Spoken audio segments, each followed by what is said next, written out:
Hi, we're going to be doing our urban community assessment based on the city of Los Angeles. I'm Karla, I'm Ethan. and let's get started with our city statistics. So, Los Angeles is considered urban because it is a large, diverse city with millions of people, different cultures, religions, ethnicities. It has lots of buildings, public services, and most importantly, it is a very busy city environment. Here we provided a map of Los Angeles, here highlighted in the pink. Some statistics are the population, which is roughly about 3.9 million, which is a 3% increase from 2010. And the average income for residents is about 46,000. 16% of residents are in poverty. As for age groups, 5% of people are under the age of 5, with 20% of people under the age of 18, and 16% of people over the age of 65. Sex is pretty much 50-50, men and women. As for race, 69% of people are white alone, 13% of people are black alone, 48% of people are Hispanic or Latino, and 17% of people are Asian, leaving 3.5% of people mixed of two or more races. And about 36% of residents are homeowners. The average cost for a home in Los Angeles is under $1 million at $879,500, and the average mortgage is about $3,400. As for jobs, according to the EDD labor market, 5.8% of people are unemployed, which back in the pandemic, it was the all-time high it's ever been. It was 18.9%.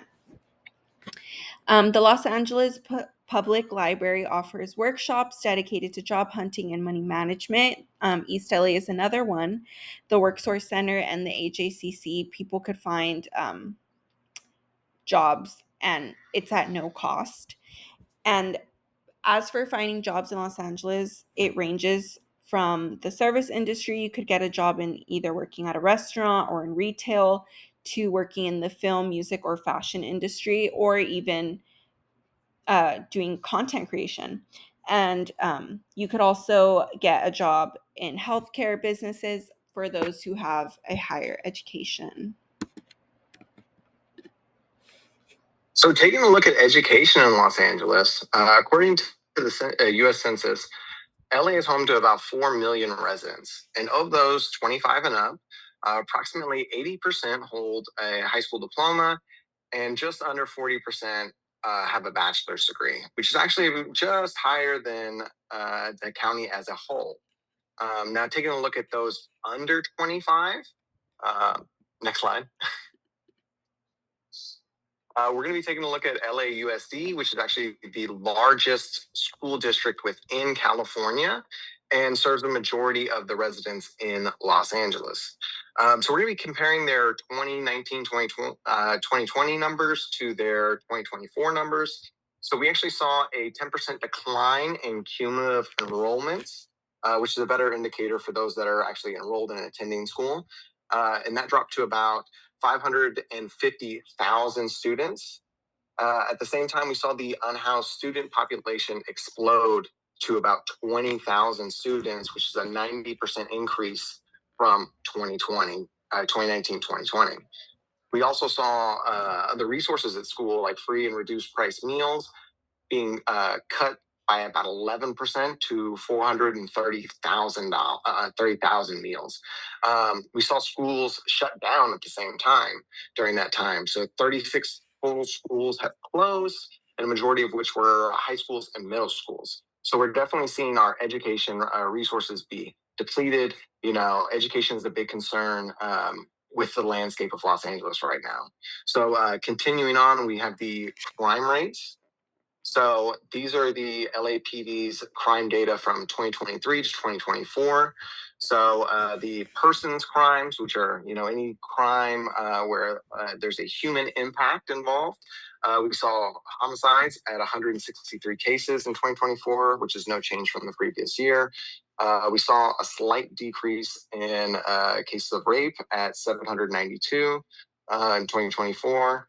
Robbery had an increase at just over 45,000, 4,500 cases in 2024. Aggravated assault at around a 5% decrease.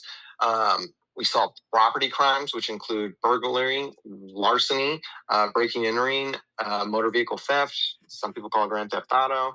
That had less than a 1% decrease at just over 55,000 cases in 2024. Next slide, please. So taking a look at our community's concerns. Oh, sorry, one more back. Taking a look at our community's concerns, we actually surveyed those in our local community to try to find out, how they feel about the city, what are the issues they feel are impacting us, and just kind of what their outlook is here on our city. So we did find that the number one concern was homelessness and affordability, and in fact, only about 22% of those we surveyed believe that the quality of life within the city is actually improving. Um, and we did see a large distrust in our public officials and institutions, as less than 13% were confident in city leaders, and less than 7% felt protected by the LAPD. Next slide. So taking a look at our funding conflicts, we do see why Angelinos feel this way.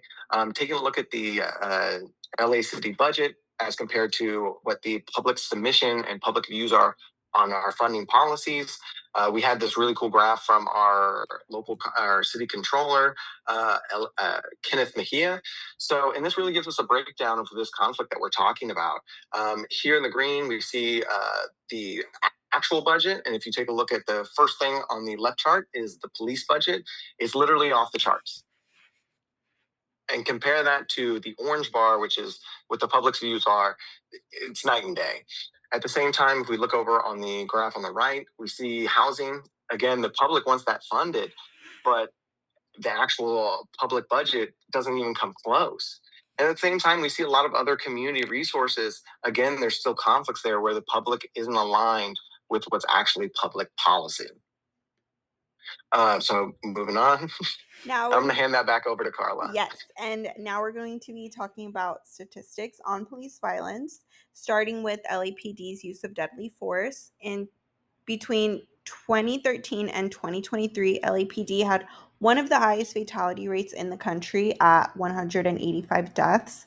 There's been a lot of racial inequalities with Black residents that are over 4 times more likely to be killed by the police compared to white residents. And also, Latino residents are more than twice as likely to be killed. And they have a lack of accountability. A statistic from 2016 to 2022 shows that over 17,000 complaints were filed against them, and only 5% of them were decided in favor of the civilians. They also have patterns of misconduct, with several cases that show a culture where officers lack improper training and often act with like a sense of authority above the law. Now we're going to be showing a few graphs that we had in our survey that are kind of based on whether or not people feel safe with the police department. And people do say for the positive that they feel a strong sense of community, but they think that the quality of life here is either staying the same or getting worse. And some people's biggest concerns were cost of living or homelessness. And when it comes to safety, a lot of people feel that they don't really feel protected by the police, and they think that police brutality is mainly caused by poor training, racism, and a lack of accountability, like we showed in our previous slide. So about half of the people that took our survey have had personal experiences with the police department just within the past year, or they know someone who have. And the response is pretty much that they think that the police funding in LA should be decreased because LAPD has already had several concerns from residents that they have too much power, and the increase in funding doesn't really lead to more safety, but if anything, it just gives the law enforcement more authority without any accountability. A flaw that we had in our research method, we feel, is that it doesn't really fully represent the larger population of Los Angeles.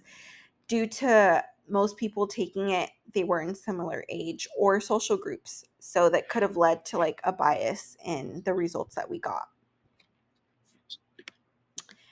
Um, our advocacy letter, we think that an opportunity could be addressing the issue of police brutality, which is a big issue in Los Angeles. We think that a solution could be an increase in accountability in instances of officer misconduct.